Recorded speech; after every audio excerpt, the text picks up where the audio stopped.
Hello listeners! Ako si Tala at nais ko sanang ibahagi ang kwento ng buhay ko. Isa akong panganay sa aming tatlong magkakapatid at kabilang ang pamilya namin sa mga hikaho sa buhay.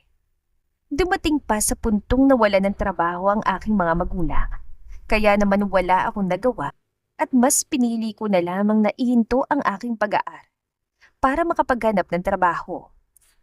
Subalit, hindi iyon naging madali para sa akin dahil high school lang naman ang aking natapos.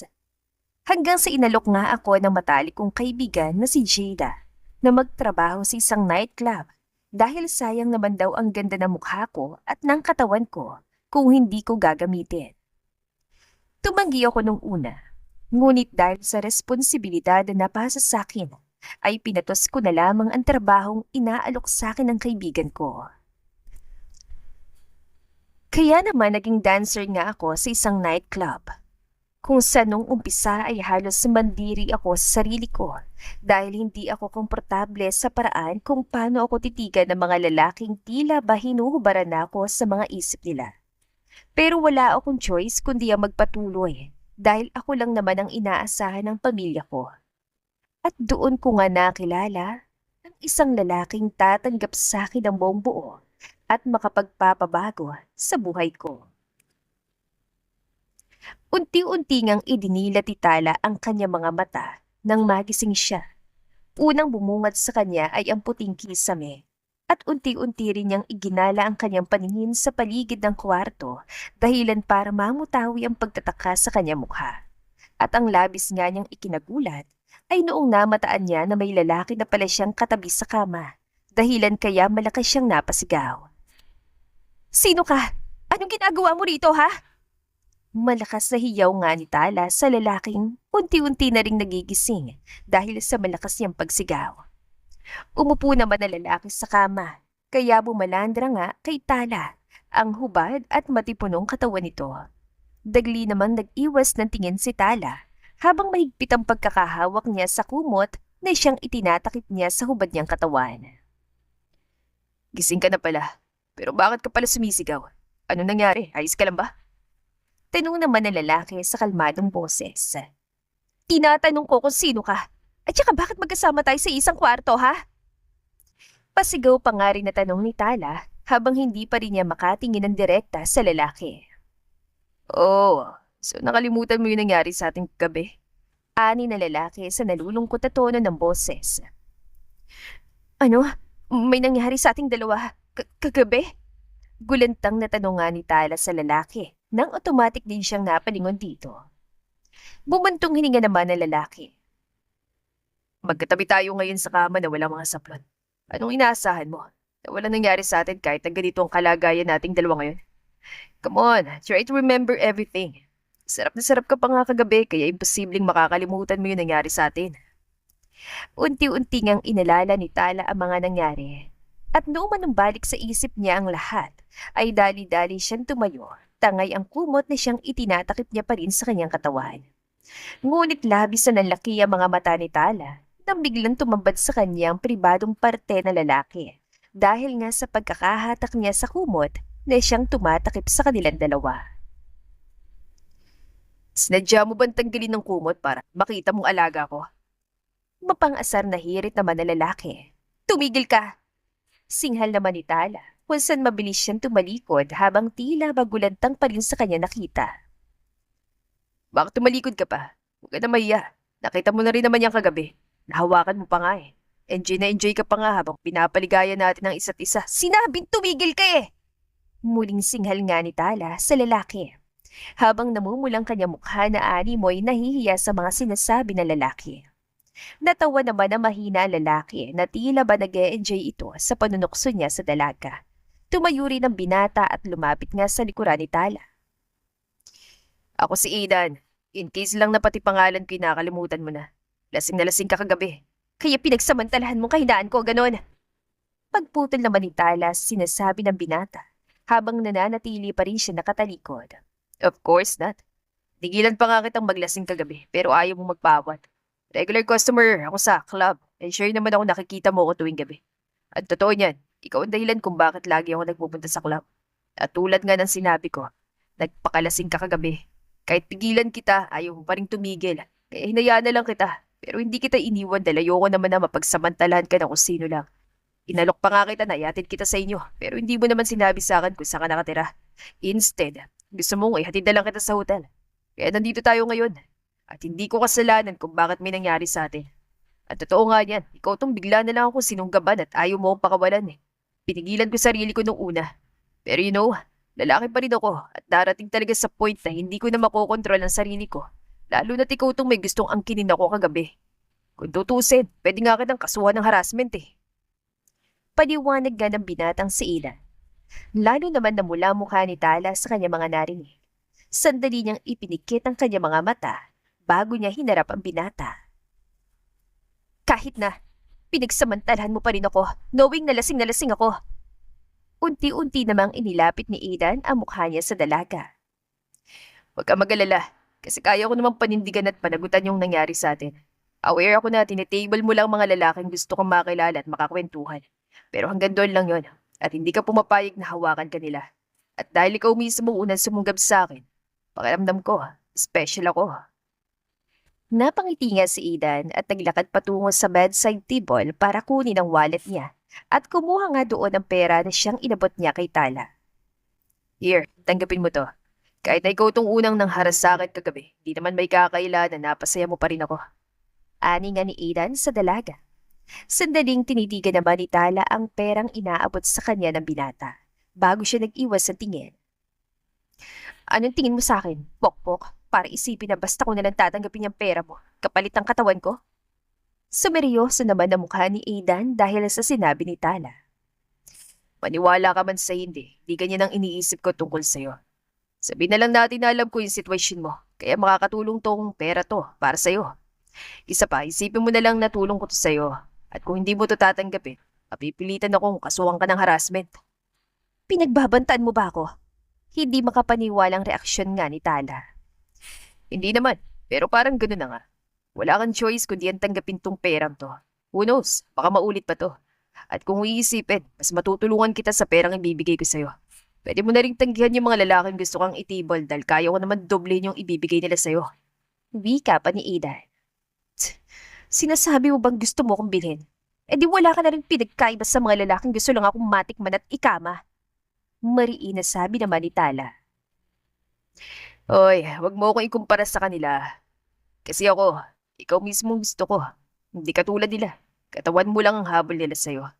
Isa pa, nakikita ko sa mukha mo na hindi ka komportable na makitable sa iba't ibang lalaki. Kung papayag ka sa gusto ko, tanging ako lang yung may karapatan sa'yo at wala na sila magagawa doon. Parang naka-jackpot ka na rin kasi bukod sa malaking pera makukuha mo sa akin. Swerte ka rin dahil hot at gwapo lalaking kaharap mo ngayon. Nakangising litanya nga ni Aidan sa kakinuhang kamay ni Tala at inilagay nga sa palad ng dalaga ang perang ibinibigay niya. Napalunok naman si Tala na tila ba nawala ng choice kundi ang tanggapin ang perang yon. Pag-isipan mo na mabuti yung mga sinabi ko ah. Huling sinabi nga ni Aidan bago ito nagbihis at umalis ng hotel.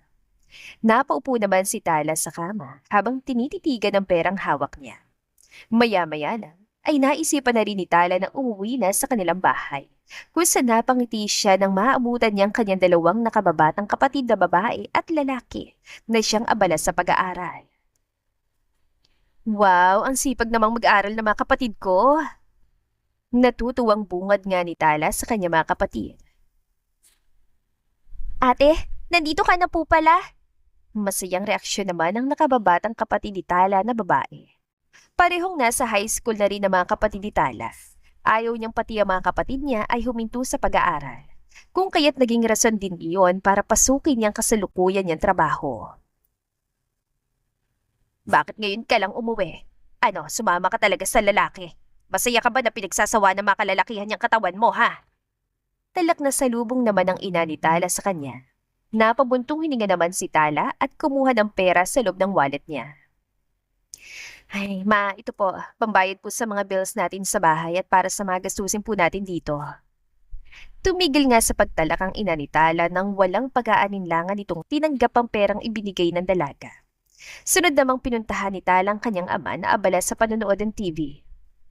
Pa, ito po Pandagdag po sa pambili niyo po ng maintenance.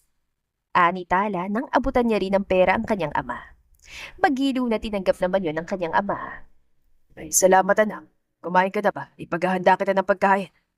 Hindi po ako nagugutom pa. Kailangan ko na rin po kasing magpahinga kasi may pasok pa po ako mamayang gabi. Tugon naman ni Tala sa kanyang ama bago siya nagtungo sa kanyang silid at nahiga sa kama. Tila ba pagod na pagod ang buong katawan ni Tala na mga sandaling yon. Hindi rin niya napigilan ng mga luha niya sa pagtulo dahil sa lungkot na kanyang nararamdaman. Noon pa lang, ay hindi na sang-ayon ng kanyang mga magulang sa trabaho na pinasok niya, lalong-lalo ng kanyang ina dahil kung ano-ano na raw ang sinasabi ng ibang tao patungkol sa kanila. Hindi naman din kagustuhan ni Tala ang trabahong pinasok niya. Ngunit wala lamang siyang pagpipilian sapagkat tiyak na wala silang kakainin kung hindi siya magtatrabaho. Sa kabila ng pagtutol ng kanyang ina sa uri ng kanyang trabaho, bigla-bigla rin naman itong natatahimik sa tuwing bibigyan ni Tala ito ng pera. Ang ama naman niya kahit na papano ay naiintindihan siya. Nang mga oras na yon ay itinulog na nga lamang ni Tala ang pagod at sama ng loob na nararamdaman niya. Asus, talaga lang ah. Kung alam mo lang nakaramihan sa mga babae dito eh. Si Mr. Hattie yung gusto-gusto nilang makatable at makatabi sa kama. Kulang na lang sila na mismo yung magiya eh. Kaya ikaw ang swerte. Kasi nasa iyo lang yung nakatuon yung mga mata niya. Sabi pa nga ni Jada. Tala, ikaw na yung susunod na sasayaw. Mag-ready ka na. Sulpot naman ang isang babae na siyang manager ng club dahilan kaya natigil ang pag-uusap ng magkaibigan. Inihanda na nga ni Tala ang kanyang sarili. At noong sandaling yun, umapak na siya sa entablado at sumalubong sa kanyang palakpakan at hiyawan ng mga customer. Hindi kasi may tatanggi na isa siya sa mga dahilan kung bakit punong-puno ng customer ang club. Ngunit sandaling natigilan ng dalaga nang biglang magtama ang mga mata nila ng lalaking pamilyar sa kanya. Namataan nga niya si Aidan na nakupo sa sulok habang umiinom ng beer at tutok na tutok ang mga mata sa kanya. Hindi mawari ni Tala kung bakit ng mga sandaling yon ay tila ba nakaramdam siya ng kaba dahil sa katotohanang pinapanood siya ng lalaki. Noon niya pa naman ito nakikita sa club, ngunit kakaibang gabing yon para kay Tala dahil hindi mawala-wala sa isip niya ang nangyari sa kanila ni Aidan at ang mga sinabi nito sa kanya. Pagpasok nga ni Tala ng gabi sa nightclub, ay agad siyang sinalubong ng kanyang matalik na kaibigan na si Jada at nagkwentuhan nga sila. Ay, alam mo, hindi ko talaga maintindihan yung nanay mo. Dapat nga magpasalamat pa siya kasi kung hindi dahil sa'yo, tiyak na wala kayong makakain. As if naman may choice ka, diba? Dapat nga nag-aaral ka. Pero nasan ka? Nandito ka, naghahanap buhay para sa pamilya mo na dapat ang mga magulang mong gumagawa. Iiling-iling na reaksyon nga ni Jada matapos nga maikwento ni Tala tungkol sa kanyang ina. Ay, ewan ko ba, Jada? Kung may ibang trabaho nga lang ako mahahanap eh. Hindi ko na talaga papasukin ng ganitong klase ng trabaho. Kaso wala eh. Pero nakakasama lang ng loob kasi parang hindi ako naunawa ng nanay ko. Pakiramdam ko kasi hinuhusgahan niya yung buo kong pagkatao eh. Uwi ka naman ni Tala. Ay, hayaan mo na yan nanay mo at ang iisipin ng ibang tao. Ang mahalaga, natutulungan mong pamilya mo. Isa pa, wala naman sila sa posisyon mo para husgan ka nila eh. Pag-usapan na lang natin yung hati na nakasama mo kagabi at nagbigay sa'yo ng pera. Kinikilig na pagbabago nga ni Jada sa usapan nila. Sandali naman natigilan si Tala nang maaalala niya yung lalaking naka one night stand niya. Ayun, nakakaya pa rin isipin na ako pala tong ginustong magpahatid sa hotel. At ako pa tong unang humalik sa kanya. Kaya may nangyari sa amin. Pero kahit na ganun, binigyan niya pa rin ako ng pera. Ewan ko ba? Sa sandaling nakasama ko siya. Masasabi kong parang mabuti siyang tao eh. Kuwento naman ni Tala patungkol nga sa binatang nakasama niya. Alam mo, sa tingin ko, in love na yun sa'yo. Ang totoo kasi niyan, noon ko pa talaga napapansin yung customer na yun eh. Binabantayan ko talaga yung mga mata niya sa tuwing nandito siya sa club. And guess what? Sa dami ng babae rito, ikaw lang talaga yung tinitignan niya.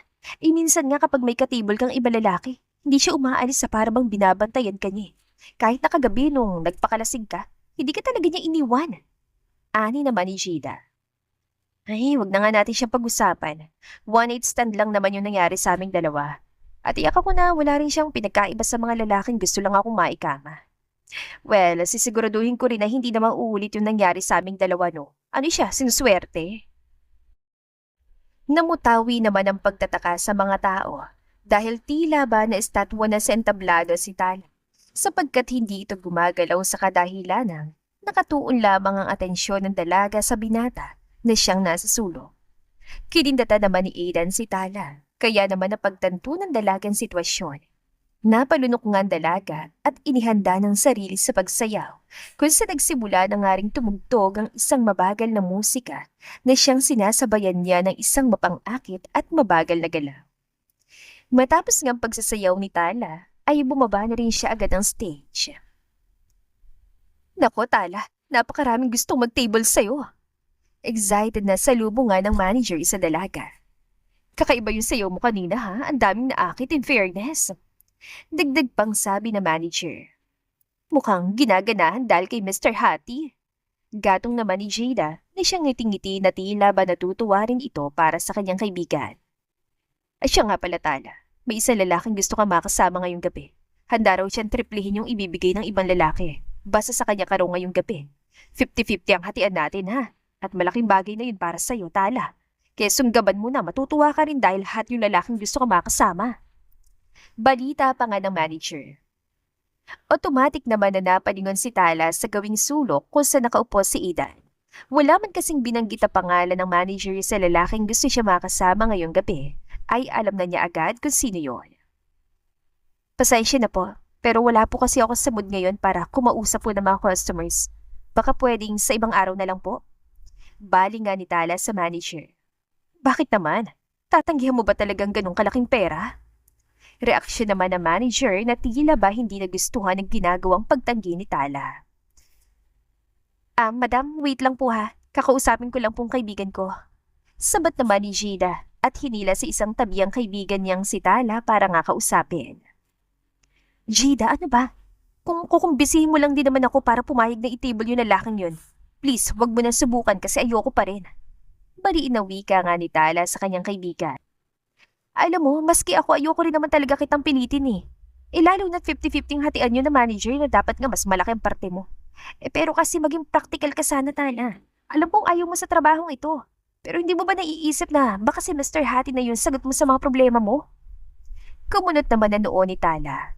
Anong ibig mo sabihin, Jada? Think about it. Handang triplihin ni Mr. Hattie yung ibibigay sa'yo ng ibang customers para lang matable ka niya. Ibig sabihin, handa siyang gumasa sa malaking pera para sa'yo. Bakit hindi mo gamitin ng opportunity na yun para masolusyonan lahat ng problema mo? Kung papayag ka palagi sa gusto ni Mr. Hattie, makakaipon ka sa perang ibibigay niya sa'yo. Ibig sabihin lang nun, kapag nakaipon ka na ng sapat na pera, pwede ka na ulit bumalik sa pag-aaral para makapagtapos ka at makapaghanap ng mas magandang trabaho, yung maayos. Sa ganung paraan, makakawala ka na sa ganitong uri ng trabaho at may pag-asa pang gumandang buhay mo. Alam kong ako mismong nagpasok sa'yo dito, pero gusto lang talaga kitang tulungan kaya ako ginagawa to. At kaya ako sinasabi lahat ng to ay dahil gusto kong maging masaya ka. At alam kong hindi ka masaya sa lugar na ito. Pag-isipan mo mabuti Tala. Saan nga ni Jada sa dalaga? Hindi naman nakaimik si Tala na animoy na pagtanto niyang may punto ang mga sinabi ng kanyang matalik na kaibigan. Sandali nga niyang pinag-isipan ng bagay na yon hanggang sa tumango nga siya bilang kanyang pagsang-ayon at pagpayag.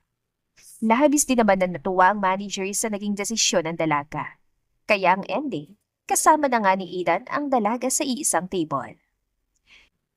Mabuti naman at pumayag ka na samahan ako ngayong gabi. Sabi nga ni Aidan sa dalaga.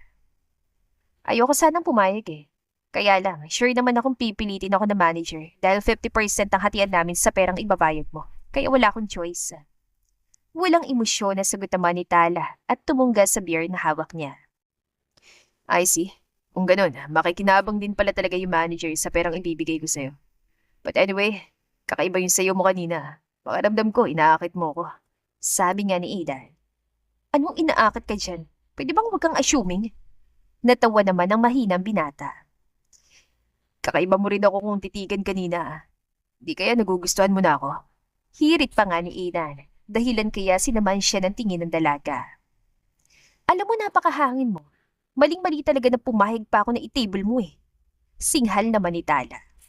Akmang tatayo na rin sana ng dalaga paalis, ngunit mabilis naman siyang napigilan ni Aidan at muli itong pinaupo. Muli ay natawa si Aidan dahil sa mabilis mapikon ng dalaga. Siya nga pala, may pa tayo. Napag-isipan mo na ba yung mga sinabi ko sa'yo kaninang umaga? Pagpapaalala nga ni Aidan sa sinabi niya bago sila naghiwalay sa hotel nung umaga. Hindi naman nakaimik si Tala. Tala, Napalunok si Tala nang biglang sambitin ni Aidan ang pangalan niya. Hindi niya mawari kung bakit, pero tila ba masarap sa kanyang pandinig na marinig ang boses sa lalaki na binabanggit ang kanyang pangalan. come to think of it, alam kong kailangan mo ko. Sa sitwasyon na meron ka ngayon, batid kung hindi mo rin kagustuhan na magtrabaho sa ganitong lugar. Kung papayag ka sa gusto kong mangyari, hindi rin magtatagal, pwede ka makalis sa lugar na ito. Seryosong wika nga ni Aidan, dahilan kaya direktang napatingin sa kanyang dalaga. Anong ibig mong sabihin? Kunot noon tanong naman ni Tala, na tila ba hindi niya gaanong naunawaan ang nais na ipakahulugan ng binata sa sinabi nito. Bahagya namang inilapit ni Aidan ang mukha niya kay Tala. Gusto kong gamitin mo ko. Gusto kong gamitin mo ko at ang pera ko. Slight na umawang ang mga labi ni Tala sa kanyang narinig. Bakit mo ba ito ginagawa? Bakit gusto mong gamitin kita at ang pera mo? Kasi gusto kita.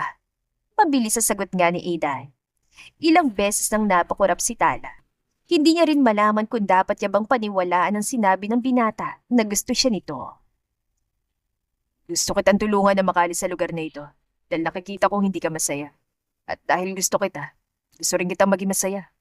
Dagdag na sabi pa nga ng binata. Tumikim naman si Tala sabay na nag-iwas ang tingin at tumungga sa beer niya. Imposible naman yata yung sinasabi mo. May pekeng tawa nga na komento ni Tala na mo'y ayaw niyang basta nalang paniwalaan ang sinabi ng lalaki. Ang alin? Imposible ang gusto kita? Iniisip mo pa rin ba na katulad lang ako na ibang mga lalaki dyan? Katawan mo lang ang habol sa'yo. Tala, bakit hindi mo ako kilalanin? Para malaman mo sa sincere ako sa feelings ko. At gusto talaga kitang tulungan. Kung gusto mo talaga akong tulungan, bakit hindi mo na lang ako bigyan ng pera at trabaho para makaalis na rin ako sa lugar na ito? Bakit kailangang pasamahan kita kung gusto mo lang naman pala akong tulungan? Pinutol nga ni Tala ang sinasabi ng binata. Naging dahilan din yon para sandaling matigilan si Aidan. Kapag ba ginawa ko yon, tatanggapin mo ba? Tanong naman ni Aidan na siyang nagpatameme kay Tala nang hindi nga ito makasagot. Hinawakan ni Aidan ang kamay ni Tala at taimtim itong tinitigan sa mga mata. Totoong gusto kita, Tala. Pwede ko namang gawin yung sinabi mo eh. Pwede kitang bigyan na lang ng pera at trabaho para makalis ka na rito. Pero natatakot ako na kapag ginawa ko yun, baka hindi na kita makasama pa. Aaminin ko, ginagawa ko lang tong excuse para makasama kita. Noon, hanggang tingin lang ako sa'yo. Hindi ko magawang kausapin o lapitan ka.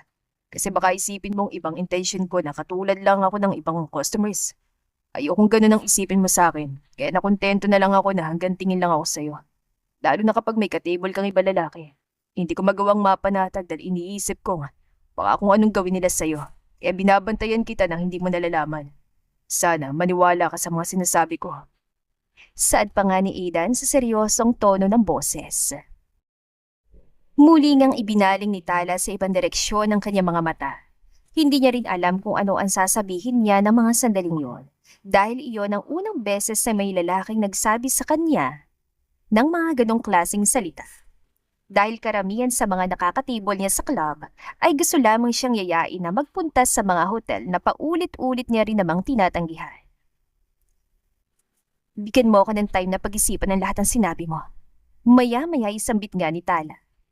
Sure. Nakangiting tugon naman ni Aidan. Bakas nga sa mukha ni Aidan ang saya habang kausap at kasama niya sa iisang mesa si Tala. Ang babaeng gusto niya. At dahil medyo naiilang pa nga si Tala sa binatang kasama niya, ay madalas ngang paglagok niya ng alak. Hindi mo naman siguro balak na maglasing ulit, no? Maya-maya ipunanga ni Aidan sa dalaga. Wala akong balak. Mamaya, matuwa ka pa eh, dahil baka iniisip mong makaisa ka na naman kapag nalasing ako. Welta naman ni Tala. Di yan ang iniisip ko, no? Natatakot nga akong malasing ka ulit kasi baka iharas mo na naman ako. Sa sinabing yun ni Aidan ay sinaman siya ng tingin ni Tala. Natawa na lang naman si Aidan dahil mabilis na naman niyang napikon ng dalaga. Maya-maya pa ay napansin nga ni Aidan ang paghikab ni Tala. Inaanto ka na? Tanong nga ni Aidan. Medyo, hindi kasi ako nakatulog masyado sa bahay eh. Ikaw ba? Kailan mo ba balak na umuwi? Sa tono ng boses mo, parang gusto mo na akong palisin agad ah. Hindi naman umimik si Tala at lumagok lang muli sa ala. Ganito na lang. Samahan mo akong umalis ngayon and willing akong bigyan ka ng extra. Ano sa tingin mo? Biglang suwestyon naman ni Aidan dahilan kaya napatingin sa kanyang dalaga. At saan mo naman ako balak na dalhin? Nanining kita mga matang usisa naman ni Tala. Basta. Tipid na sagot naman ni Aidan. Ibubuka pa lang sana ni Tala ang bibig niya para magsalita. Nang bigla namang umalis si Aidan at nagtungo ito sa manager ng nightclub kung saan may inabot itong pera at may sinabi. Nakakunot naman na noon ni Tala habang pinagmamasdan niya lang ang manager at si Aidan. Hindi naman nagtagal ay bumalik din sa pwesto nila ang binata. Ano naman ang sinabi mo sa manager namin? Bungad na usisa nga ni Tala sa binata. Binayaran ko lang yung parte niya. Pinalam kita sa kanya. Ano, tara na ba? Wala nang nagawa pa si Tala, kundi ang sumama na lamang sa binata sa kung saan may siya balak na dali nito. Hindi mo naman siguro balak na kidnapin ako, no? Untag pa ni Tala nung nasa loob na nga sila ng kotse. Natawa naman ang lalaki. Kung balak man kitang kidnapin, noon ko pa sana ginawa. Dahil madalas kitang makita mag-isa. Kamagalala, safe ka naman sa akin. Tiwala ka lang. Sambit nga ni Aidan at pinaharurot ng sasakyan. Makalipas nga lang ang halos isang oras, ay huminto ng kotse at pinagbuksan ni Aidan ang pinto ng kotse ang dalaga. Paglabas sa sasakyan ay agad na iginala ni Tala ang kanyang paningin. Nasaan tayo? Tanong ni Tala. Imbes na sumagot ay kinuha lang ni Aidan ang kamay ng dalaga at hinila ito patungo sa isang spot kung saan labis na pagkamangha ang naging reaksyon ni Tala sa kanya nakita. Wow! Ang ganda naman dito! Yan nga ang unang naiusal ni Tala habang pinagmamasdan ng overlooking na puno ng mga ilaw at napakaganda niyon sa paningin. Naisip ko kasing magugustuhan mo lugar na ito, kaya dinala kita dito. Wika naman ni Aidan. Hindi ko alam na may ganitong lugar pala na malapit. Napakaganda ng mga ilaw. Kitang-kita mo talaga yung syudad. Hindi ko alam pero nare-relax ako. Ang dami rin ng mga bituin sa langit. Ang ganda. Nakakamangha. Thank you kasi dinala mo ko dito. Masayang wika nga ni Tala habang ang mga mata niya ay nakapukol lamang sa magandang tanawin. You're welcome. Tugon ni Aidan habang nakatitig lang siya sa masayang mukha ng dalaga. Madalas ka bang pumunta sa lugar na ito? Biglang tanong naman ni Tala sa binata nang tignan niya ito, kaya nahuli niya rin ito nakatitig lamang sa kanya. Hindi naman masyado. Nagpupunta lang ako dito kapag gusto kong mag-relax at mag-isip. Sagot nga ni Aidan. Siguro marami ka ng babaeng dinala dito, no? Hindi ah. At totoo niyan, ikaw pa lang yung babaeng sinama ko dito. Noon ko pa nga naiisip na daling kita dito pero wala akong pagkakataon. Isa pa, seryoso ako sa sinabi kong gusto kong maging masaya ka. Kaya naman natutuwa talaga ako ngayon na makitang sumaya ka kahit papano. Bahagya namang natigilan si Tala at napatitig lang sa mga mata ng binata. Anyway, pwede kang sumigaw dito. Kung may problema ka o kahit anong emosyon na gusto mong ilabas, malaya nga isigaw yan dito. Biglang turan nga ni Aidan na animoy hindi niya nakayanan ang pakikipagtitigan sa kanya ng dalaga. Ganun ba? Sige, gagawin ko yon. Usal naman ni Tala at inihanda nga niyang kanyang sarili at ipinabilog niyang kanyang mga kamay sa kanyang bibig at sumigaw na. Pagod na ako! Gusto ko lang namang mamuhay ng normal at makapag-aral katulad ng iba. Pero bakit ang damot-damot ang mundo sa akin? Bakit kailangan ko pang humantong sa puntong maging isang dancer sa nightclub? Gusto ko lang makatapos ng pag-aaral at makahanap ng trabaho katulad ng iba. Hindi ganito na inako ko na responsibilidad ng mga magulang ko. Huminto na nga sa pagsigaw si Tala at habol-habol ang hininga na tumingin sa binata na siya nakatingin lamang sa kanya. Sa wakas, nagawa ko ring isigaw yung matagal ko nang kinikimkim sa loob ko. Kahit na papano, gumana ang pakiramdam ko. Natatawangan sambit ni Tala sa binata kung saan kasabay niyon ay ang pagtulo ng kanyang mga luha. Nang mga sandaling yon ay walang pagdadalawang isip na niyakap ni Aidan ng dalaga. Hinagod niya ang likod dito na para bang ipinapahiwatig niyang nariyan lamang siya para kay Tala at handang dumamay kung kailangan ito ng taong masasandalan. Hindi na nga nagawang mapigilan pa ni Tala ang kanyang emosyon na matagal din niyang kinimkim Napayakap din siya sa lalaki at doon ay humagulpol. Simula na si Tala nang sumalo sa responsibilidad ng kanyang mga magulang, ay palagi na niyang ipinapakita sa ibang tao na matatag siya kahit na sa loob niya ay pagod na siya at gusto na niyang sumuko. Bagay na hindi niya rin magawa-gawa dahil iniisip niyang kanyang pamilya dahil sa ngayon, siya lamang ang inaasahan ng mga ito at wala siyang magawa kundi ang patuloy na magpakatatag at tiisin ang sitwasyon na kinalalagyan niya ngayon. Makalipas nga ang ilang minuto ay kumalasa sila mula sa pagkakayakap nila sa isa't isa. Nabalot din sila ng katahimikan nang wala nga magsalita sa kanila. At hindi nga nagtagal ay bigla na lang bumuhos ang ulan kung saan dali-dali nga silang tumakbo pabalik sa kotse. Saan ka nakatira? Iatid na kita. Sabi nga ni Aidan nang hawakan niya manibela ng kotse. Bigla namang hinawakan ni Talang kamay ni Aidan na waring pinipigilan niya ito. Gusto mo na kitang pasalamatan dahil dinala mo ko sa lugar na ito at hinayaan mo kong ilabas yung emosyon ko.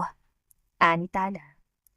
Sinabi ko naman sa'yo, seryoso ako sa nararamdaman ko. Nakikita at nararamdaman ko may mabigat kang dinadala. Kaya anytime pwede mo ring ibuhos sa akin ang lahat kung gusto mo. Nandito lang ako para maging sandalan mo. Isa pa, makasama lang kita sa patas sa akin yan bilang pasasalamat mo. Ani naman ni Aidan.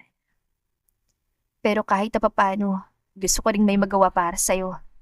Sa sinabi niyo ni Tala, ay unti-unti nga niyang hinalikan ng mga labi ni Aidan na siyang ikinagulat ito. Tala, di mo kailangan gawin to. Sabi ko naman sa'yo, sapat na sa akin yung makasama kang kita.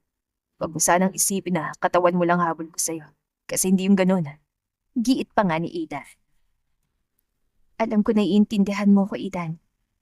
Pero please, hayaan mo sana akong gawin to. Isipin mo na lang na pumapayag na ako sa gusto mong mangyari. Na ikaw lang tanging may karapatan sa akin pagdating sa uri ng trabaho ko. Hayaan mo kong gawin to bilang customer ko. Saad naman ni Tala at muli nga niyang hinalikan ng binata. Nang mga sandaling yun ay hindi na umangal pa si Aidan at hinayaan na lamang niyang dalaga na gustong gawin ito sa kanya. Tunay na nire-respeto ni Aidan ang babaeng gusto niya. Subalit kung minsan at sa pagkakataong ito ng dalaga ng unang lumalapit sa kanya, ay hindi na niya nagagawang makontrol pa ang kanyang sarili. Habang nakaupo nga si Aidan sa driver's seat, ay pumatong sa kandungan niyang dalaga. At mapusok nga silang naghalikan na dalawa. Pareho nilang tinulungan ang isa't isa na hubarin ang mga saplot nila. Hanggang sa pangalawang pagkakataon, ay may nangyari nga ulit sa kanila. Makalipas nga ang ilan pang mga minuto, habang nagpapahinga silang dalawa, ay bigla na lamang nagsalita si Tala. Ayoko pang umuwi. Pwede bang doon muna ako sa bahay mo magstay? Kahit ngayong gabi lang. Tipid na ngumiti naman si Aidan. Walang problema. Kahit kailan mo gusto, welcome ka sa bahay ko. Makalipas nga lang ang ilan pang mga minuto na kanilang pagpapahinga, ay umalis na rin sila at nagtungo nga sa kondo ni Aidan. Pagpasok sa loob ay agad na iginala ng dalagang paningin niya at rumehistro nga sa mukha niya ang pagkamangha dahil sa linis ng lugar. Dito ka ba talaga nakatira? Nagdududan tanong pa nga ni Tala sa lalaki. Bakit? Hindi ba halatang dito ako nakatira? Pabalik na tanong naman ni Aidan. Nakakagulat lang kasi na ganito kalinis ang bahay mo. Kaya mahirap paniwalaan na dito ka nga talaga nakatira. Mahinang natawa naman si Aidan sa narinig. Dahil ba sa lalaki ako, kaya iniisip mo na imposibleng malinis ako, lalo na pagdating sa bahay ko? Kasi halos lahat ng kilala kong lalaki makalat. Yung kapatid kong lalaki at yung tatay ko, pareho silang makalat ang kwarto. Kaya nakakapanibago na may lalaki palang malinis at organized. Kaya swerte ka kung ako yung magiging asawa mo. Biglang bulong naman ni Aidan. Ha? Ano yun? Usisa nga ni Tala nang hindi nga niya narinig ang sinabi ng binata. Wala, sandali lang. Ayusin ko lang yung kwartong tutulugan mo. Paalam naman ni Aidan at nagtungo sa isang kwarto. Si Tala naman ay napaupo lang sa sofa habang naghihintay. Nang maya-maya pa'y nagtungo na siya sa magiging kwarto niya. Ha? Anong ginagawa mo dito? Dito ka rin matutulog? Hindi ba may sarili kang kwarto? Takang tanong nga ni Tala sa binata nang makita niyang naglalatag ito ng higaan sa sahig. Oo, gusto lang kitang bantayan. Sagot naman ni Aidan na ipinagpatuloy lang ang paglalatag ng kanyang mahigaan. Pero bakit? Ano ba tingin mo sa akin? Isang batang paslit na kailangan pang bantayan? Natatawang reaksyon naman ni Tala. Baka lang kasi bigla mo akong kailanganin. Kaya mas maigi na yun nandito ako, malapit sa'yo. Para hindi mo na kailangan pa lumabas ang kwarto. Katuwiran naman ni Aidan. Sa huli ay wala na nga nagawa pa si Tala, kundi hayaan ng binata na matulog sa kwarto kung saan siya matutulog. Bakit pala mas pinili mong matulog sa sahig kesa dito sa kama? Maya-maya ay tanong nga ni Tala sa lalaki. Bakit? Gusto mo ba ako makatabi sa kama? May ngisi sa labing panunokso naman ni Aidan. Napabuntong hininga naman ng dalaga. Kung tutuusin kasi, wala namang problema kung magtatabi tayo sa kama. Isipin mo kasi 2 beses nang may nangyari sa atin, di ba? Napaisip naman si Aidan sa sinabi ng dalaga. Sabagay, tama ka naman. Bigla ngang sumampa sa kama si Aidan na siyang ikinagulat ni Tala.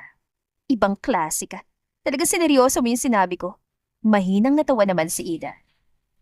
Mas gusto ko to, yung magkatabi tayo sa kama. Pakiramdam ko para mag-asawa na tayong dalawa. Wika nga ni Aidan na siyang naging dahilan kaya napaiwas ang tingin si Tala at bahagyang namula mukha niya. Ay, matulog na nga tayo. Tanging nasabi na lamang ni Tala habang ang kanyang mga mata ay nakapukol lang sa kisame. Hindi naman umimik si Aidan kung saan tinitigan lang nito ang mukha ng dalaga na para bang in love talaga siya sa babae. Na tila ba gusto niya itong bantayan sa bawat segundo at ayaw niya itong mawala sa paningin niya.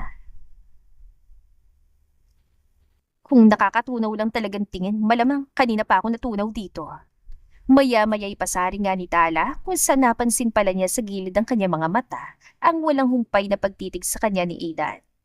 Gumiti lang naman si Aidan at hindi natinag. Kaya naman lumingon na nga sa kanya si Tala at nagtama nga ang kanilang mga mata.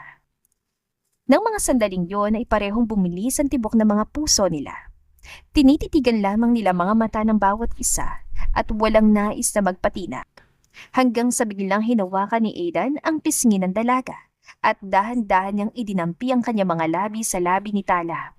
Ipinikit naman ni Tala ang kanyang mga mata na para bang nilalasap niya rin ang moment nilang iyon. Hindi nga maintindihan ni Tala kung bakit ganoon ang nararamdaman niya. Pero posibleng kahit na papano, unti-unti na ring nahuhulog ang loob niya sa binata na siyang hindi niya inakala na mangyayari. Sa paglipas ng mga araw, tanging si Aidan na nga lamang ang kaisa-isang lalaking kinakausap at sinasamahan sa iisang mesa ni Tala, pagmula nga nang pumayag siya sa gusto nito. Kahit na papano ay may nagbago din kay Tala kung saan makikitang naging komportable na siya sa lalaki. Napapadalas na rin ang pagngiti niya sa tuwing kasama niyang binata. Iyon ay dahil, para sa kanya, ay nakahanap siya ng taong naging kaibigan na niya at nakakaintindi sa kanya. At sa paglipas nga rin ng mga araw na mas lalo silang nagiging malapit sa isa't isa, ay ilang beses din na may nangyari sa kanila. So, ano na yung sinabi mo noon na hindi na mauulit yung one-night stand niyo, ha? Biglang panunokso nga ni Jada sa kanyang kaibigan matapos nga niyang malaman ang tungkol kina Tala at Aidan. Namula naman ang magkabilang pisngi ni Tala. Jada, alam mo naman siguro na hindi talaga natin alam kung ano mangyayari sa future, hindi ba? May mga bagay na pwedeng magbago. Hindi ko rin naman nakalain na masusundan pa pala yung nangyari sa amin noon. Katuwira naman ni Tala. Nako, ang sabihin mo, nahuhulog na rin talagang loob mo kay Mr. Hattie. At hindi mo na pwedeng i-deny yun dahil bilang isang matalik mong kaibigan eh. Kilalang kilala na kita. Alam kong inlababo ka na rin kay Aidan. Kasi kung hindi mo naman isusukon sarili mo sa kanya ng pusa eh. Ani Jada at hindi nga nakaimik si Tala dahil doon. Nagtungo naman si Tala sa harap ng isang malaking salamin at tinitigan ng sarili. Naghahanda na kasi siya dahil ilang minuto na lang ay siya nang susunod na sasayaw sa entablado para magbigay ng aliw sa mga customer. Siya nga pala, hindi ko pa nakikita simula kanina si Mr. Hattie. Hindi ba siya pupunta dito ngayong gabi? Tanong naman ni Jada kay Tala nang lapitan nga niya ito. Kumunot naman na noon ni Tala at napaisip. Wala pa siya dito? Pero wala naman siya sinabi na hindi siya pupunta dito eh. Takang sabi naman ni Tala at nagtungo ito kung nasa ng gamit niya at kinuha nga niya cellphone niya para i-check kung may tawag o text man lang sa kanya si Aidan. Ngunit wala maski isang text message man lang, kaya naman nakaramdam ng pag-alala si Tala para sa lalaki. O ano, may sinabi ba sa'yo na hindi siya makakapunta dito? Usisa naman ni Jada. Umiling naman si Tala. Wala nga eh. Hindi ko tuloy maiwasan na hindi mag-alala. May pag-alala nga sa boses na tugon naman ni Tala sa kanyang kaibigan. Teka, sa Aidan bang pinag-uusapan niyo? Biglang singit naman ng manager. Siya nga, madam.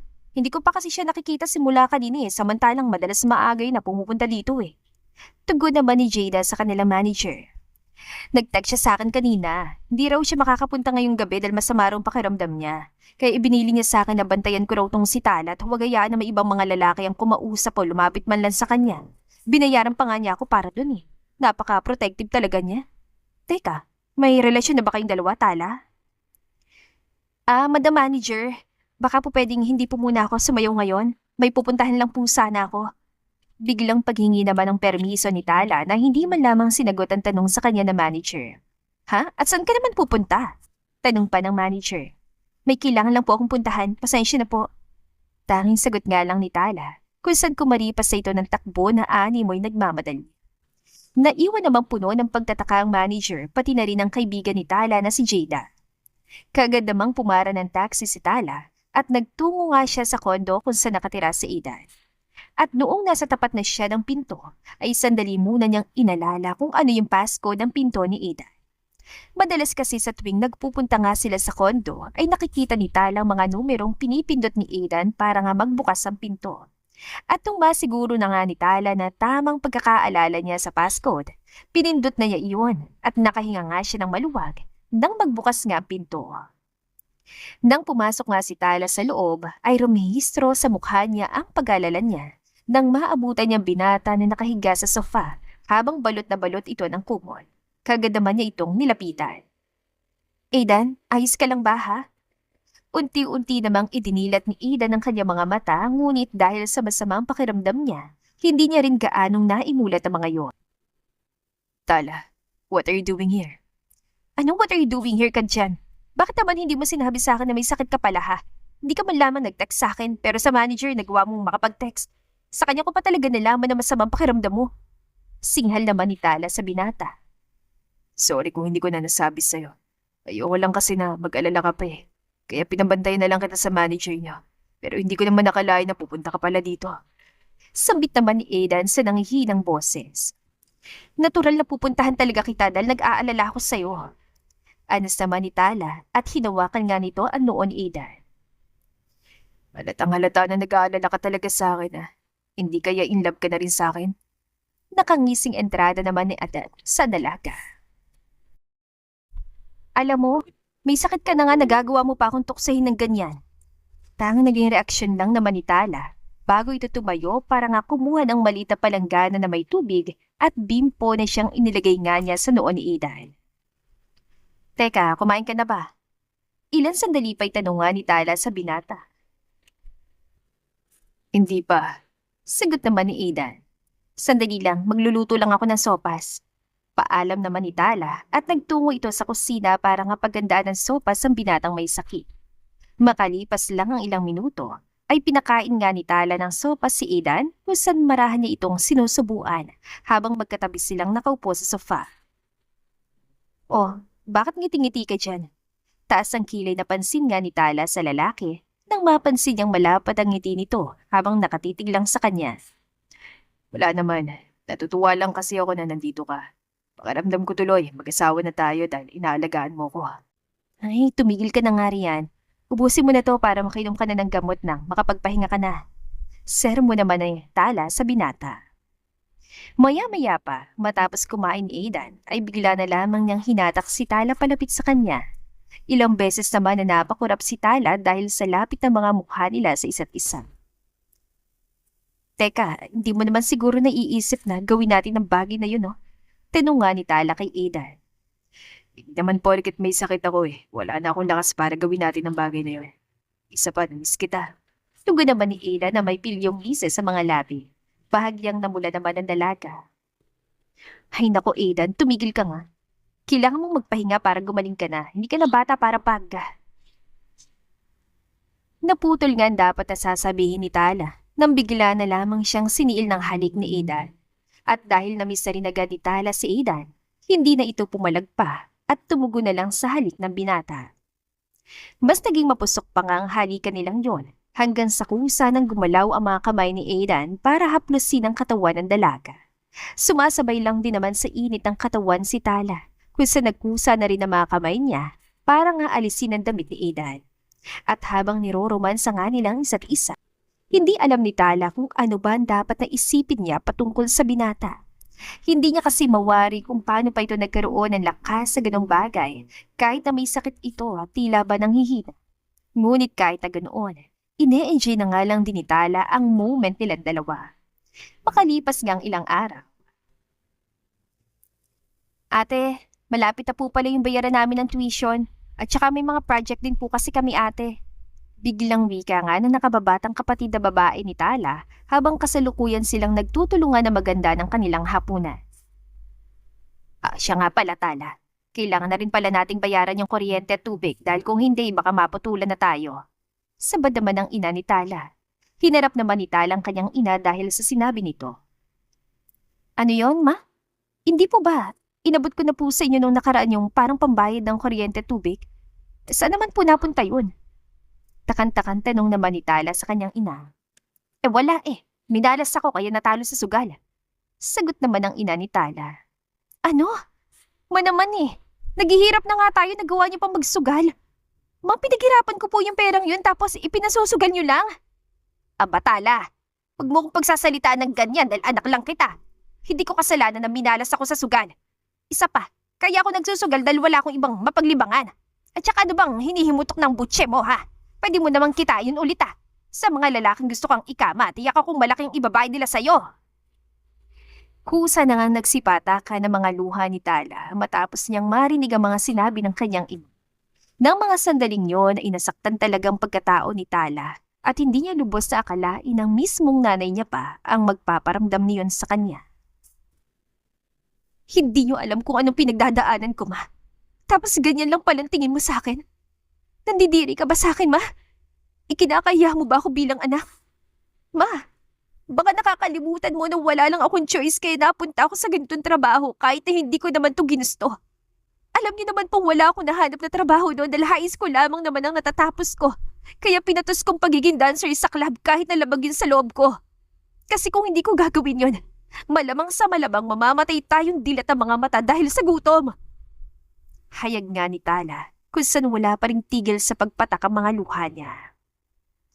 Kung makapagsalita ka naman parang utang pa namin ang lahat ng ito sa iyo Tandaan mo Tala, malaki rin ang naging sakripisyo ko sa pamilyang ito. Hindi ko kasalanan kung kailangan ko ring ihinto ang trabaho ko noon para lang alagaan kayo at hindi ko kasalanan kung bakit nawalan din ang trabaho ang tatay niyo. Emosyonal na wika naman ang ina ni Tala bago ito nag-walk out. Naiwan namang umiiyak pa rin at masama ang loob ni Tala. Kaya naman nagtungo siya sa kanyang kwarto kung saan pinuntahan naman siya ng kanyang ama para kausapin. Anak, pasensya ka na. Kasalanan ko lahat ng ito Ako ang padre de pamilya pero ako pa itong walang silbi sa pamilya. Hindi po sana dadanasin ng ganito kung hindi lang ako nawalan ng trabaho. Hindi rin sana kayo nag-aaway ng mama mo. Sabi nga ng ama ni Tala na tila ba inaako nito na siyang may kasalanan kung bakit naghihirap ang kanilang pamilya. Pa, huwag niyo pong sisihin ang sarili niyo. Isa pa po, nandito na po tayo sa sitwasyon na ito Wala po tayong magagawa kundi tanggapin ito at gawin na lang ang lahat para pumabuhay tayo. Pero wag po kayong mag-alala. Naniniwala naman po ako na darating din po yung araw na makakaraos din po tayo at makakaalis po tayo sa ganitong sitwasyon. Hindi po magtatagal. Aalis din po ako sa trabaho ko ngayon. At makakapagtapos po ako ng pag-aaral para pumabigyan po kayo ng magandang buhay. Nang sabihin nga iyon ni Tala, ay napayakap siya sa kanyang ama na nagsimula na ring lumuha. Ang pamilya nga ni Tala ang tanging dahilan at motibasyon niya para magawa niyang mapagpatuloy ang kanyang kasalukuyang trabaho sa club kahit na hindi niya pa yun gustuhin. Ngunit, handa siyang gawin ang lahat para sa kanyang pamilya dahil hindi rin naman niya kayang pabayaan ang mga ito lalo na't mahal na mahal niya ang kanyang mga magulang at mga kapatid. Kaya naman kaya niyang magtiis hanggang sa abot ng kanyang makakaya. Oh, anong problema? Bakit umiinom ka dyan ng mag-isa? Nag-away ba kayo ni Aidan? Mausisang tanong nga ni Jada sa kanyang kaibigan na si Tala nang tabihan niya ito sa isang mesa habang umiinom ito ng beer. tungkol sa pamilya namin. Kanina kasi nagkasagutan kami ni Mama. Yung perang ibinigay ko kasi sa kanya para pambayad sa bills namin. Pinansugal niya pala. Kuwento nga ni Tala sa mahinang boses. Ano? Ay, grabe naman talaga yung nanay mo. Ikaw na nga itong nagpapakahirap para mabuhay ang pamilya nyo. Tapos isusugal niya lang pala yung perang ibinibigay mo? Hindi makapaniwalang reaksyon naman ni Jada. Ewan ko ba? Kahit ganun, naiintindihan ko pa rin si Mama eh. Alam ko kasing nadidepress lang din siya dahil sa nangyayari sa pamilya namin. Hindi ko rin siya masisisi kung hanggang ngayon hindi pa rin siya sang-ayon sa uri ng trabaho pinasok ko. Ani naman ni Tala. So anong plano mo? Tanong naman ni Jada na siyang binuksan ng isa pang beer na nasa mesa at lumagok din para nga damayan ng kanyang kaibigan. Ano pa nga ba? Wala akong choice kundi ang magtimol ng ibang lalaki ngayong gabi para mabayaran na yung mga bills namin. Ayoko naman kasing galawin yung perang itinabi ko dahil bukod sa iniipon ko yun eh. Para din yun sa utang ko sa'yo. Ano ka ba naman, Tala? Huwag mo na nga munang isipin yun. Hindi pa naman kita sinisingil eh. Gamitin mo na muna yun para mabayaran yung mga bills nyo. Isa pa, hindi ka rin makakapag-table na ibang lalaki dahil tiyak ako hindi ka papayagan ni Aidan. Tura naman ni Jada. Nahihiya na rin kasi ako kay Aidan eh. Siguro nga siya mismo yung nagsabi na gamitin ko siya, pati ang pera niya.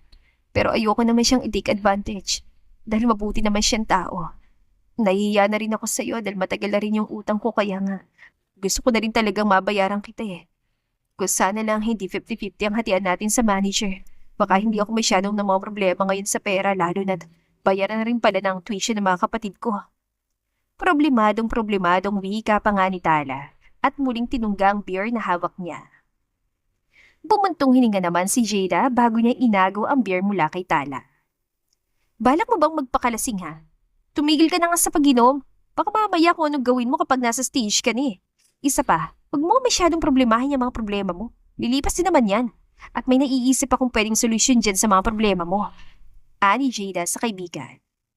At ano naman yung solusyon na naiisip mo? Usisa naman ni Tala at ininom ang isang baso ng tubig na siyandala ni Jada nang lumapit nga ito sa kanya. Pakasalan mo si Aidan. Biglang ang nabulunan si Tala sa sinabing solusyon ng kanyang kaibigan. Jada, nagbibiro ka ba? Gulat na reaksyon nga ni Tala. Mukha ba ako nagbibiro? Paano naman naging solusyon ko nga? Pakakasalan ko si Aidan na Bera. Ay, Tala. Isipin mo, mahal ka naman ni Aidan at sa nakikita ko, mukhang mahal mo na rin siya. Mutual naman ang feelings yung dalawa, kaya bakit hindi na lang kayo magkaroon ng relasyon at magpakasal? Nang sa ganoon, makakaalis ka na sa club na ito. Gaganda pa ang buhay mo. Di solve lahat ng problema mo. Umiling-iling naman si Tala na ani mo'y hindi sang-ayon sa mga sinabi ng kaibigan. Jada, huwag mong isali si Aidan sa usapan na to. Isa pa ayaw kong gumamit ng ibang tao para lang mabigyan ng solusyon lahat ng problema ko. Bumuntong hininga naman si Jada. Hindi mo nagigets yung point ko eh. Hindi ko naman sinabi na gamitin mo si Aidan at ang pera niya. Ang sinasabi ko lang naman, obvious naman na mahal yung isa't isa. Kaya why not na mag-settle na lang kayo, hindi ba? Kesa naman yung ganito lang ang setup niyong dalawa eh. Kung tutusin, para na rin naman talaga kayong may relasyon. Paliwanag nga ni Jada. Hindi naman nakaimik si Tala na biglang napahawak sa kanyang ulo. Ayos ka lang, Tala? May pag-alala sa tono ng boses na tanong ni Jada. Medyo nahilo lang ako. Sagot naman ni Tala. Tumayo nga si Tala mula sa pagkakaupo kung saan tila ba nakaramdam ito ng kakaiba dahilan kaya dali-dali siyang tumakbo patungo sa CR at doon ay nagsuka. Huy Tala, ayos ka lang ba talaga? Ano ba nangyayari sa'yo?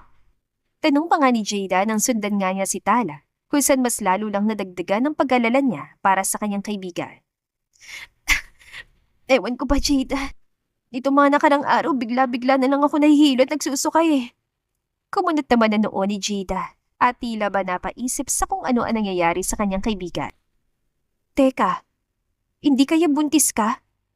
Bahagya namang natigilan si Tala. Ha? Buntis? Paninigurado pa na aksyon ni Tala. Tumango naman si Jada. Oo, hindi ba sabi mo nito mga nakaraan eh, bigla-bigla ka nalang nahihilo at nasusuka? Sintomas kasi ng buntis. Isa pa, hindi rin naman kayo gumagamit ng protection ni Aidan sa tuwing nagtatali kayo kaya hindi imposibleng mabuntis ka. Alam mo, mas maganda kung malaman to agad ni Aidan. Teka lang, Jada, wag muna. Isa pa hindi pa naman tayo sigurado kung talaga bang buntis ako eh. Sambit naman ni Tala. Sige, mas maganda kung magpipiti ka muna para malaman mo kung buntis ka ba talaga o hindi. Mungkahi pa nga ni Jada na siyang tinanguan lang ni Tala bilang kanyang pagsang-ayon at bumalik na sila sa pwesto nila kanina kung saan sakto naman ang pagdating ni Aidan na siyang lumapit at bumati sa kanilang dalawa. Tala, are you okay? Bakit parang namumutla ka? Hindi ba maganda pakiramdam mo? Usisa nga agad ni Aidan nang mapansin niya na tila ba wala sa maayos sa kondisyon na babaeng kanyang tinatang. Sandali naman nagkatinginan si Natal at Jada. Ayos lang ako, Aidan. Hindi mo kailangan na mag-alala. Salamat sa concern. Nakangiting sagot lang naman ni Tala. Kinabukasan nga ay agad na nag-take ng PT si Tala at agad nga siyang napaupo sa kanyang kama nang makita niyang resulta ng PT na hawak niya. Kung saan may 2 pulang linya iyon. Simbolo na positibo ang resulta at kumpirmado nga na buntis siya. Ilan sandali pa munang natulala si Tala habang pinag-iisipan niya kung ano ba dapat niyang gawin. Noong araw nga rin na yon ay napagpasyahan ni Tala na puntahan si Aidan sa kondo nito para nga sabihin ang tungkol sa pagbubuntis niya. Hindi niya alam kung ano magiging reaksyon ng binata. Ngunit kahit ano pa man na maging resulta, ay nararapat lamang na ipaalam niya sa binata ang tungkol sa pagbubuntis niya bilang itong ama ng batang kanyang nasa sinapupunan. Oh, Tala, bakit hindi ka malang nagsabi na pupuntahan mo pala ako? Siguro, na-miss mo ako, no? Reaksyon nga ni Aidan na tila ba ang sorpresa sa biglang pagbisita sa kanya ni Tala. Pinapasok ni Aidan sa loob ng dalaga at naupo nga sila sa sala. Napansin naman ni Aidan ang pagiging seryoso na mukha ni Tala, dahilan kaya naglaho ang ngiti niya sa mga labi. Ano palang dahilan at pinuntahan mo ako? May problema ba? Bakit parang seryoso mo naman yata masyado? Tanong nga ni Aidan na tila ba labis itong nauusisa sa kung ano ang sadya sa kanya ng dalaga. Aidan, may sasabihin kasi sana ako sa'yo. Hindi ko alam kung matutuwa ka o hindi pero alam kong kailangan mong malaman ang tungkol sa sasabihin ko. Panimula nga ni Tala sa seryosong boses. Namutawi naman ang labis na kuryosidad sa mukha ni Aidan habang hinihintay nito ang sasabihin ng dalaga sa kanya. Aidan, buntis ako. Sandali nga silang nabalot ng katahimikan nang sabihin nga ni Tala na siya'y buntis. Napayuko naman si Tala nang mapansin niyang wala man lamang reaksyon ng lalaking kaharap. Hindi niya mawari kung natutuwa ba ito o hindi sa kanyang sinabi. Bahagya namang nakaramdam ng lungkot si Tala nang maisip niya na baka hindi ito natutuwa na siya'y buntis. Ngunit ang lungkot na kanyang naramdaman ng mga sandaling yon ay dagling napawi nang bigla na lamang siyang niyakap ni Aidan.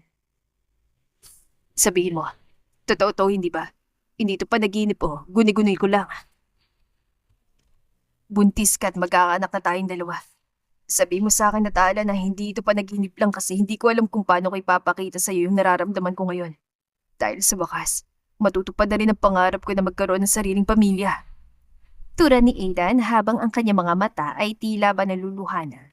Unti-unti namang nangilid ang mga luha sa mga mata ni Tala habang yumakap na rin siya sa lalaki. Totoo to, Aidan. Magkakaanak na nga tayong dalawa. Kumalas sa yakap si Aidan para nga tignan ng direkta sa mga mata si Tala. Hindi ko alam kung sasang-ayon ka sa gusto kong mangyari. Pero ayokong isilang mong anak natin na hindi buong pamilya natin.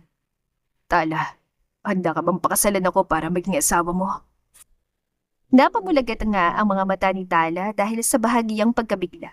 Hindi naman niya kasi akalain na sa sandaling yon ay mababanggit din ni Aidan ang tungkol sa kasal. Napalunok si Tala habang nakatitig lamang sa mga mata ng binata. Alam kong biglaan to. Pero nung unang araw na nakita kita, hindi ko alam pero ikaw yung babaeng nakita ko na makakasama ko sa hinaharap. Tala, gusto ko kitang pakasalan. Gusto kong panagutan ng magiging anak natin. Gusto kong bumuo ng isang pamilya na kasama ka. Handa na rin akong ibigay sa iyo lahat. Ipapangako ko na gagawin ko lahat para mapasaya ka lang dahil ang tanging hangarin ko lang sa iyo ay ang lumigaya ka. Sambit pa nga ni Ida na punong-puno ng emosyon ng kanyang boses. Hindi naman nagtagal ay marahan na tumango-tango si Tala. Handa akong magpakasal sa iyo, Aidan. Gusto ko ring bumuo ng isang pamilya na kasama ka. Lumitaw ang masayang ngiti sa mga labi ni Aidan sa naging sagot sa kanya ng dalaga. Hindi na nga rin napigilan pa ni Aidan ang sarili at hinalikan niya sa mga labi si Tala. At habang inaangkin nga nilang pareho ang mga labi ng isa't isa, ay kumawala ang mga luha sa gilid ng kanyang mga mata. At ang mga luhang iyon ay luha ng kasiyahan nilang dalawa dahil hindi rin magtatagal ay magiging isang ganap na rin silang pamilya. Pagmula nga rin nung araw na yun, ay tumigil na rin sa pagtatrabaho bilang dancer sa club si Tala dahil iyon ang naging pakiusap sa kanya ni Aidan. Desidido si Aidan na alagaan at mahalin ng husto ang dalaga kung saan nakiusap pa ito na doon na tumira sa kondo niya. Hindi naman agad makapagpasya si Tala dahil may iba pa siyang iniisip. Iyon ay ang kanyang pamilya na wala pang alam tungkol sa mga nangyayari sa kanya, na siya'y buntis at malapit na nga ring magpakasal. Sigurado ka pa talaga sa gusto mong mangyari, Aidan? Gusto mong magpakilala agad sa pamilya ko ngayon? Tanong nga ni Tala kay Aidan habang nasa loob sila ng kotse. Tumango naman si Aidan. Oo naman, sigurado na ako na gusto kong makakilala ang pamilya mo. Dahil magiging pamilya ko na rin naman sila. Isa pa, kung hindi pa ngayon, kailan pa? Bago man lang tayo ikasal, gusto ko na makakilala ako ng pamilya mo. Dahil gusto ko rin mga ako sa kanila na aalagaan kita kapag naging mag-asawa na tayo. Tsaka kailangan na rin nilang malaman ng tungkol sa pagbubuntis mo. Tumango lang naman si Tala bilang kanyang pagsang-ayon at magkahawak ang kamay nga silang nagtungo sa bahay ni Tala. Ma, pa, buntis po ako at si Aidan po yung ama. Pero wag po kayo mag-alala kasi pakakasalan niya po ako. Kinakabahang pag-amin nga ni Tala sa kanyang mga magulang habang nakatayo silang dalawa ni Aidan at magkahawak pa rin ang kanilang mga kamay. Umawang naman ang mga labi ng mga magulang ni Tala na pareho ngang nabigla sa kanilang nalaman.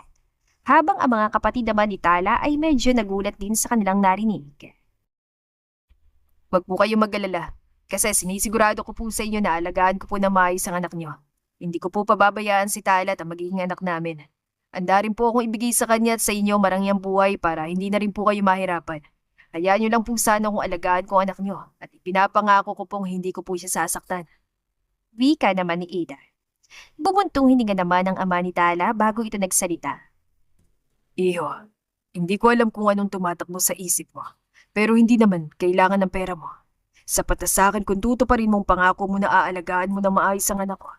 Bilang ama niya, gusto ko lang siyang maging masaya. Kaya kung masaya siya sa'yo, handa akong suportahan kayo sa pagpapakasal niyong dalawa. Parehong napangiti naman si Tala at Aidan dahil sa sinabi ng ama ni Tala. Naintindihan ko po. Pero alam ko po ang sitwasyon niyo noon pa. Mahal na mahal ko po si Tala. Kaya gusto ko po siya maging masaya.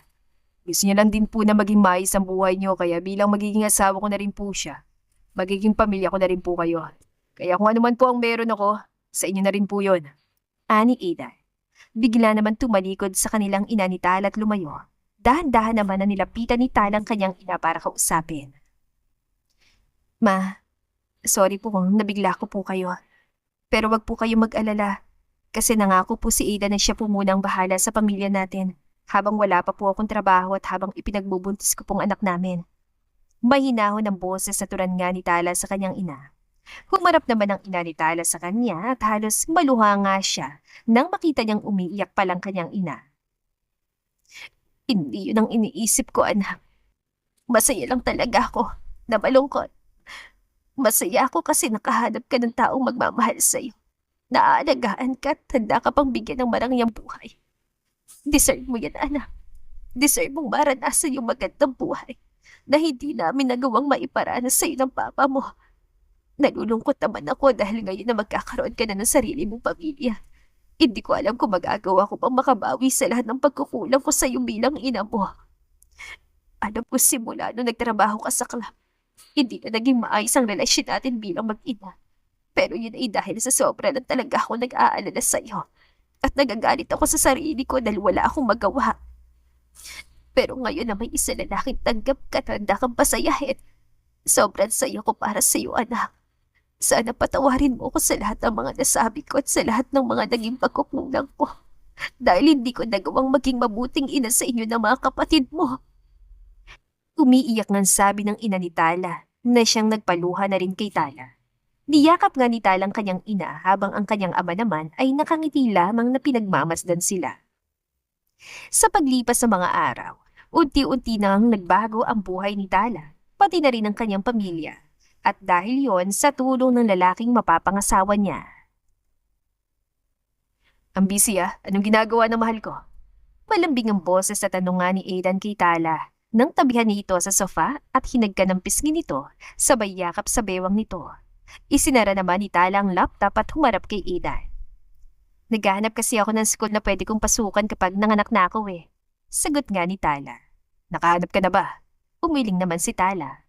Hindi pa nga eh. Nahirapan akong pumili kasi mahal yung mga tuition sa mga school na kinoconsider kong pasukan eh.